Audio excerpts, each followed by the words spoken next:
భర్తృహరి సుభాషితములు కర్మ పద్ధతి. నమస్యామో దేవాన్నను హత విధేస్తేపి వశగాః విధిర్వంద్యః సోపి ప్రతినియత కర్మైక ఫలదః ఫలం కర్మాయత్తం యది కిమమరైః కించ విధినా నమస్తత్కర్మేభ్యో విధిరపి నాయేభ్యః ప్రభవతి. బ్రహ్మాయేన కులాలవన్నియమితో బ్రహ్మాండభాండోదరే విష్ణుర్యేన దశావతారగహనే క్షిప్తో మహాసంకటే రుద్రో येन कपालपाणिपुटके भिक्षाटनं सेवते सूर्यो भ्राम्यति नित्यमेव गगने तस्मै नमः कर्मणे. या साधुश्च खलान् करोति विदुषो मूर्खान् हीतान् द्वेषिणः प्रत्यक्षं कुरुते परोक्षममृतं हालाहलं तत्क्षणात् तामाराधय सत्क्रियां भगवतीं भोक्तुं फलं वाञ्छितं.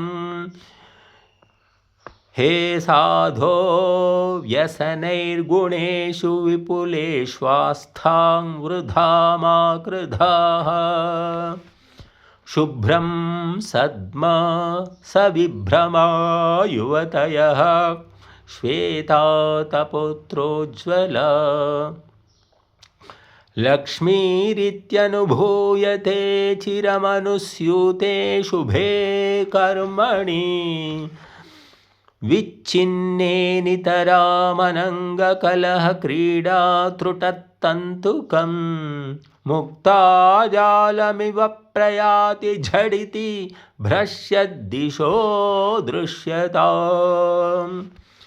गुणवद गुणवद्वा कुर्वता कार्यमादौ परिणतिरवधार्या यत्नतः पण्डितेन अतिरभसकृतानां कर्मणामाविपत्तेर्भवति हृदयदाहि शल्यतुल्यो विपाकः.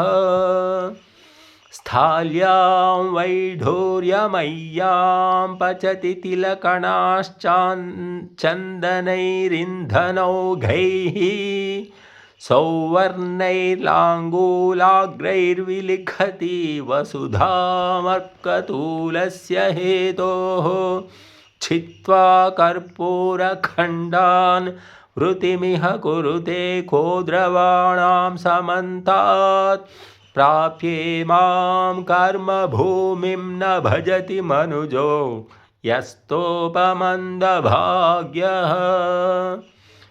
नैवाकृतिः फलति नैव कुलं न शीलं विद्यापि नैव न च यत्नकृतापि सेवा भाग्यानि पूर्वतपसा खलु सञ्चितानि काले फलन्ति पुरुषस्य यथैव वृक्षाः.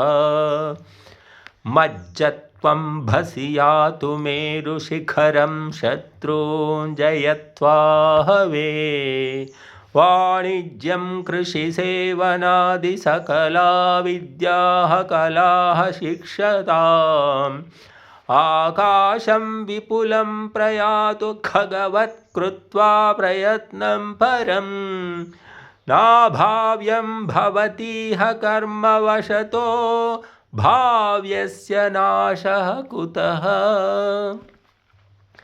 वने रणे शत्रुजलाग्निमध्ये महार्णवे पर्वतमस्तके वा सुप्तं प्रमत्तं विषमस्थितं वा रक्षन्ति पुण्यानि पुराकृतानि.